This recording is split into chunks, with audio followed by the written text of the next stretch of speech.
Guarantee தர்றேன் அப்படிங்கிறாங்க. உடனே உஸ்மான் ரலியல்லாஹு என்ன பண்றாங்க, வசதியான ஒரு ஆள், அவங்க என்ன பண்றாங்க, சொந்த பணத்திலிருந்து அந்த கிணத்தை வாங்கி இதை எல்லாரும் பயன்படுத்தி ஃப்ரீயா பயன்படுத்திக்கிறங்க, அவங்கள்ட்ட பேரை பேசி கிணத்தை வாங்குறாங்க. அப்ப கிணத்தை வாங்குறது தண்ணியை வாங்கினது ஆகுமா? தண்ணிக்கு எல்லாம் இந்த ரேட்டு, அந்த தோண்டிக்கு சுத்து போடுறோம்ல அந்த செட்டப்புக்கு தான் ரேட்டு. அந்த மாதிரி வேற ஒண்ணு கலந்து இருக்குமே, ஆனால் அதுக்கு ரேட்டு வாங்கலாமே தவிர தண்ணி அவனா எடுத்துக்கிட்டு போறது ரேட்டு வாங்கிடக்கூடாது. நீங்களா இறைச்சி கொடுக்கறது ரேட்டு வாங்கலாம். ஒருத்தருக்கு என் வீட்டு கிணறு இருக்கு, நீ இறைச்சிட்டு போப்பா, ஃப்ரீயா எடுத்துட்டு போ, நான் இறைச்சிருந்தா 2 ரூபா வேணும், நான் இறைக்கிறேன்ல அது உழைப்புக்கு வேணும்ல அப்படின்னு சொல்லி கேட்கலாம். 10 ரூபா கொடு, இறைச்சி ஊத்தேன், ஒண்ணு சும்மா வந்து நீ இறைச்சிட்டு போ, இது ஓகே. இது அந்த வேலைக்கு உள்ள சர்வீஸுக்கு உள்ள காசு வந்து வாங்கிக்கலாம்.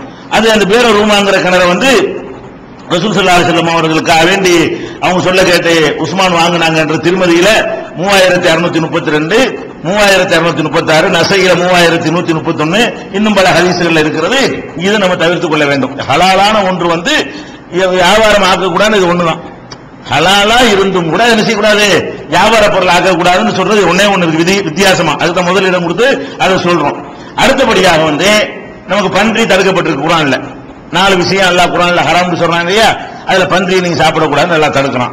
அதே மாதிரி ரத்தம் வந்து ஹுர்ரிமத் அலைக்கும் மைத்தத்து, தானா செத்து போனது உங்களுக்கு சாப்பிடக்கூடாது. ஒத்தம் ரத்தம் சாப்பிடக்கூடாது. வலஹமுல் ஹின்சீர், பன்றியுடைய இறைச்சி சாப்பிடக்கூடாது. ஒமா உஹில்ல லிகைரில்லாஹ், அல்லாஹ்வை தவிர மற்றவங்க பேருக்கு அறுக்குறாங்கல்ல, பூஜை செய்யறாங்கல்ல, படையல் பண்றாங்க இல்லையா, அதை நீங்க சாப்பிடக்கூடாது என்று அல்லாஹ் தடுக்கிறான். அப்ப இதை அல்லாஹ் தடுத்திருக்கும் பொழுது நம்ம என்ன செய்யக்கூடாது, அதை வியாபாரமாக்க கூடாது. இதுதான் இல்ல தடுத்துட்டான்ல. அப்ப நம்ம பன்றி கசாப்பு கடை மாதிரி பன்றி வச்சு வியாபாரம் பண்ணலாமான்னா பண்ணக்கூடாது. முழு பன்றியை எடுத்து வித்து விற்கலாமான்னு சொன்னா அது விற்க கூடாது. ஏன், அதை சாப்பிடுறதுக்கு நம்ம எல்லாம் தடை செஞ்சிருக்கும் பொழுது வேற வகையில பயன்படுத்தலாம்னு அனுமதிச்சிருந்தா அது ஒரு கணக்கு. சாப்பிடுறதுக்கு தலைவர் எல்லாம் தடை செஞ்சிருப்பான், வேற வகையில பயன்படுத்துறதுக்கு அனுமதிச்சிருப்பான். அது மாதிரி இருந்தால் அந்த நோக்கத்துக்காக விற்கலாம். உதாரணமா வந்து கழுதை இருக்குன்னு வைங்களேன், கழுதை, காட்டு கழுதை நமக்கு வந்து ஹலாலாக்கப்பட்டது சாப்பிடலாம். வீட்டு கழுதையை வந்து நம்ம என்ன செய்யக்கூடாது, சாப்பிடக்கூடாது. அந்த வீட்டு கழுதையை வந்து சவாரிக்கு பயன்படுத்தலாம், ஏறி உட்கார்ந்து போகலாம். நம்ம நாட்டு கழுதை நசுங்கி போயிடும் வழங்குதா, அங்க உள்ள வேற நாட்டு கழுதையெல்லாம் சவாரியே ஏறி போவாங்க. அப்ப அந்த சவாரி செஞ்சு போடக்கூடிய கழுதை இருக்குன்னு வைங்களேன், இந்த கழுதையில 2 பர்பஸ் வருது பாருங்க. கழுதையை வந்து இறைச்சி சாப்பிடுறதுக்கு தடை, ஆனா ஏறி சவாரி செய்வதற்கு அனுமதி. அப்ப ஏறி சவாரி செய்ய அனுமதி இல்ல, விற்கலாம்ல. அப்ப துண்டு போட்டு இறைச்சி தான் விற்க கூடாது தவிர, கழுதை நான் ஒரு வாகனம் வச்சிட்டு இருக்கிறேன் உங்களுக்கு விற்கலாம். கழுதை ஹராம். என்ன ஹராம் கழுதையில திங்கிறது மட்டும்தான் ஹராமாக்கப்பட்டிருக்கீங்க. ரசூல் ஸல்லல்லாஹு அலைஹி வஸல்லம் அவர்கள் கழுதையில சவாரி பண்ணி இருக்கிறாங்க. ஏர்கபுல் ஹிமார ரசூலுல்லாஹ் கழுதையில ஏறி சவாரி செய்திருக்கிறார்கள் நினைக்கிறோம், ஹதீஸ்ல பாக்குறோம். அப்ப சில விஷயங்கள் வந்து முழுசா ஹராமாக்கப்பட்டிருக்கும், சில விஷயங்கள் வந்து திங்கிறது மட்டும் ஹராம், மற்றதுக்கு பயன்படுத்திக்கன்னு இருக்கும். அப்படி மற்றதுக்கு பயன்படுத்திக்கொள் என்று சொல்லப்பட்டிருக்குமே, ஆனால் அந்த திங்கிற வாய்க்கு மட்டும் கரியாக மட்டும் நீங்க வைக்க கூடாது. உயிரோட இருந்து அதை என்னென்ன மாதிரி பயன்படுத்தலாமோ அப்படிலாம் பயன்படுத்திக்கலாம். இப்ப பன்றியை பொறுத்த வரைக்கும் ரசூலுல்லாஹ் தடுத்தாங்கிற ஹதீஸ் வந்து புகாரில 2236வது ஹதீஸ்ல இருக்குது. வித்து காசு சம்பாதிக்காது. அதே மாதிரி ரத்தத்தை வித்து ஆற்றத்தமோ மாற்றத்தமோ வச்சு அதை நம்ம ஆட்களே கசாப்பு கடையில் வித்துக்கிட்டு இருக்காங்க விளங்காம. நமக்கு ரத்தம் ஹராமாக்கப்பட்டுருச்சு, ரத்தத்தை வித்து காசு சம்பாதிக்கவே கூடாது. எல்லா முஸ்லீம் கிராமங்கள்ல போய் பாத்தீங்கன்னு சொன்னா, டவுன்கள்ல கொஞ்சம் தெளிவடைஞ்சிட்டாங்க. கிராமங்களுக்கு போனீங்கன்னு சொன்னா இந்த ரத்தத்தை என்ன செய்வாங்க, தட்டில் வச்சு உறைஞ்சு போயிடும், அப்படி அல்வா மாதிரி இருக்கும். அதை வாங்கி போய் பொரிச்சு சாப்பிடுவாங்க, ரத்த பொரியல்னு சொல்லி. அது ஹோட்டல்ல கூட ரத்த பொரியல்னா விற்பாங்க. நமக்கு மார்க்கத்துல ஹராம், பொரியலும் ஹராமு.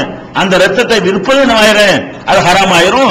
ரசூல் ஸல்லல்லாஹு அலைஹி வஸல்லம் ரத்தம் விற்பதை தடை செய்தார்கள்ங்கிற ஹதீஸ் வந்து புகாரில 2238, 2086 ஆகிய ஹதீஸ்கள் இருக்கிறது. தானா செத்து போன பிராணி இருக்கு இல்லையா, அதை விற்க கூடாது ரசூலுல்லாஹ் தடுத்தாங்க. புகாரில 2006 ஒரு ஆடு இருக்குன்னு வைங்களா, உசுரோட விற்கலாம். செத்து போச்சுன்னா சாப்பிடக்கூடாது, உசுரோட இருந்தா திங்கலாம். அது இறந்து போச்சுன்னு வைங்க அறுக்காம, அதை போய் என்ன செய்யக்கூடாது, நம்ம சாப்பிட தடுக்கப்பட்டிருக்கு. ஆனால் இந்த தானா செத்த விஷயத்துக்கு மட்டும் விதிகளுக்கு வந்துருது. கழுதைக்கு விதிகளுக்கு வந்த மாதிரி தானா ஒரு ஆடு செத்து போச்சுன்னு வைங்களேன், இந்த செத்து போன ஆட்டை நம்ம வந்து வேற ஒண்ணு யூஸ் பண்ணலாமான்னா பண்ணலாம். எப்படி பண்ணலாம், நபி ஸல்லல்லாஹு அலைஹி வஸல்லம் அவர்கள் வந்து என்ன செய்யறாங்கன்னா, ஒரு ஆடு செத்து கிடக்கிறத பாக்குறாங்க. ஒரு வீட்டு வாசல்ல என்ன செய்யுது, ஒரு ஆடு செத்து இருக்கு, தூக்கி வெளியே தூக்கி போட்டாங்க வீட்டுக்காரங்க. அப்ப ரசூல் ஸல்லல்லாஹு அலைஹி சொல்றாங்க, ஏன்பா நீங்க ஆட்டத்துக்கு வெளியே தூக்கி போட்டீங்க அப்படின்னு, செத்து போச்சுல. அப்ப ரசூல் ஸல்லல்லாஹு அலைஹி கேக்குறாங்க, ஹல்லஸ்தம்ததும் பிஹா, ஏன் தோலை யூஸ் பண்ண வேண்டியதானே ரசூலுல்லாஹ் கேக்குறாங்க. செத்து போச்சு திங்க கூடாது, தோலை வந்து யூஸ் பண்ணலாம், அதை பாடம் பண்ணி பதப்படுத்தி பாத்திரம் செய்யலாம், வேற வேற இதெல்லாம் செய்யலாம், விரிப்பு செய்யலாம், தலையணை செய்யலாம். அந்த தோல் தானே இல்லாம இந்த மண்பாண்டங்கள்லாம் அங்க கிடையாது. களிமண் உள்ள நாட்டில் தான் மண்பாண்டங்கள் உற்பத்தி ஆக முடியும். பாலைவனத்து மண்ணை உருட்டினா மண்பாண்டம்லாம் உண்டாவாது.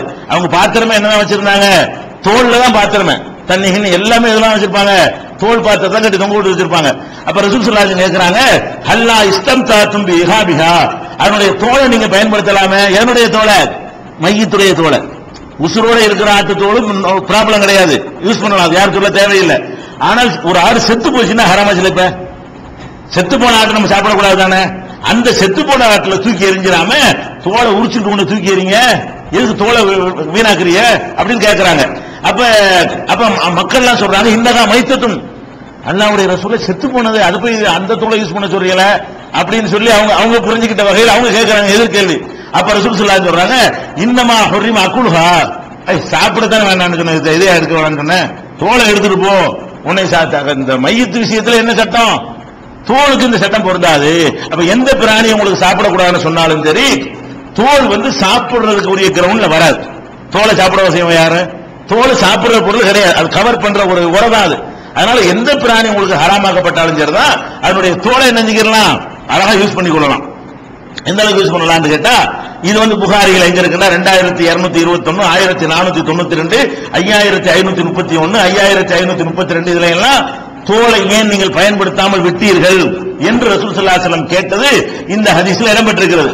இன்னொரு இடத்துல ரசூல் ஸல்லல்லாஹு அலைஹி வஸல்லம் சொல்றாங்க, இதா துபிகல் இஹாபு ஃபகத் தஹுரத், தோல் பதப்படுத்தப்பட்டு விட்டால் சுத்தமாகிவிடும். எந்த தோலா இருந்தாலும் சரிதான், தோலை பதப்படுத்திட்டீங்கன்னு சொன்னா அது என்னவாயிரு, அது செத்த பணத்து தோலா இருந்தாலும் சரி, நாய் தோலா இருந்தாலும் சரி, எந்த தோலை ரசூலுல்லாஹ் விதிவிலக்கு அளிக்கல. தோலை நீங்கள் பதப்படுத்துறதுன்னா அதெல்லாம் மிஷின்லாம் போட்டு செய்வாங்கல்ல, தோலுங்கிறத அந்த மெட்டீரியல் எல்லாம் போட்டு என்ன செய்வாங்க, பேக் தைக்கிறோம், ஹேண்ட் பேக் வைக்கிறோம், மணி பர்ஸ் செய்யறோம், பெல்ட் வைக்கிறோம். இது நாய் தோல்ல செஞ்ச பெல்ட்டா உனக்கு என்ன செஞ்சுட்டு போனா உனக்கு என்ன, அழகா யூஸ் பண்ணலாம். நம்மளே நாய் தோல்ல அதை பாடம் பண்ணி விற்கலாம். எந்த மையத்து தோல்னா நாய்க்கு தோல் என்ன ஒண்ணு தானே, மையத்து தான் ஃபர்ஸ்ட், பன்றிக்கு மேல அல்ல ஃபர்ஸ்ட் அதான் சொல்றான் குர்ஆன்ல சொல்லும் பொழுது, ஹுர்ரிமத் அலைக்கும் மைத்தத்து, மைத்தத்து உங்களுக்கு ஹராமு, ரத்தம் ஹராமு, அப்புறம் தான் பன்றி ஹராமுங்கிறான். அல்ல ஃபர்ஸ்ட்ல வைக்கிறது எதை, தானா செத்து போனதை முதல் இடத்துல வைக்கிறான். அந்த செத்து போன ஒரு மாட்டினுடைய தோலையை நீங்கள் பயன்படுத்தலாம். எப்படி பயன்படுத்தலாம், பதப்படுத்தி பயன்படுத்தாம தூக்கி போட்டவங்களுக்கு சொல்றாங்க, ஏன் விட்டீங்க, வேஸ்ட் பண்றீங்களா, இறைச்சி தூக்கி போட்டுட்டு இதை யூஸ் பண்ண வேண்டியதானே அப்படின்னு சொல்லி சொல்றாங்க. இது இதா துபிகள் இஹாபு முகத்தகுர, ஒரு தோல் பதப்படுத்தப்படுமையானால் அது தூய்மையாக ஆகிவிட்டது. எந்த தோல் விதிவிலக்கு, இந்த தோலை தவிர, அந்த தோலை தவிர மார்க் அறிஞர்கள் சில பேர் எக்ஸ்ட்ரா ஃபிட்டிங் பண்றாங்க. ரசூலுல்லாஹ் சொல்லல, சில ஆளுங்க அவங்க நாய் தோலை தவிரன்னு சேர்த்துக்கிறாங்க. ஃபிக்ஹ் கிதாபுல பாத்தீங்கன்னா அதெல்லாம் சரிதான், நாய் தோலை தவிரம்பாங்க. சரி தவிரன்னு சொல்ல உனக்கு எங்க இருந்து கிடைச்சிச்சு, அல்லாஹ் சொன்னா, அல்லாஹ்வுடைய ரசூல் சொன்னாங்களா, தோல் சுத்தம்னா எல்லா தோலும் தான் அடங்கு, இதை தவிர அதை தவிரன்னு சொல்வதா இருந்தா அல்லாஹ் சொல்லிட்டாங்க. முதல்ல கேட்கறாங்க நம்ம இருப்போம், அல்லாஹ்வுடைய ரசூல் சொல்லிட்டு முதல்ல கட்டுப்படுவோம். அல்லாஹ் ரசூல் சொல்லணும், நமக்கு இன்னும் தேவையில்லாம அல்லாஹ் ஹலாலாக்குன போய் ஹராமாக்க நம்ம யாரு. அப்ப அப்படி சொல்லி இருக்கிறாங்க. முஸ்லிம்ல 547வது ஹதீஸாக இது பதிவு செய்யப்பட்டிருக்குது. தோள்களை பொறுத்த வரைக்கும் திபாஹு தஹூர்ஹு, அதை பாடம் செய்வதுதான் அதை சுத்தப்படுத்தும் முறை. ஒரு நஜீஸான ஒரு ஆடை இருக்கிறது, அணியக்கூடாது, தோசை அணியலாம்ல, அதே மாதிரி தோல் நஜீஸ் தான். அது எப்ப சுத்தமாயிரும், நீங்க பதப்படுத்தி உப்பு உப்புலாம் போட்டு அந்த கெமிக்கல் எல்லாம் போட்டு சுத்தப்படுத்தி விட்டீர்களே, ஆனால் அந்த தோல் என்னவாயிரும், அது சுத்தமானதாகிவிடும். உசுரோட உள்ள ஒரு ஆட்டு தோலுக்கு என்ன அந்தஸ்தோ அதே மாதிரி செத்து போன ஆட்டினுடைய தோலை நீங்க பதப்படுத்தினாலும் ஒரே அந்தஸ்து தான், அதுல எந்த விதமான பாரபட்சமும் கிடையாது. அப்ப தோள்கள் எந்த மிருகத்தினுடைய பாம்பு தோல்லாம் ஏற்றுமதி பண்ணலாமான்னு கேட்பாங்க, அதுவும் அப்படித்தான்.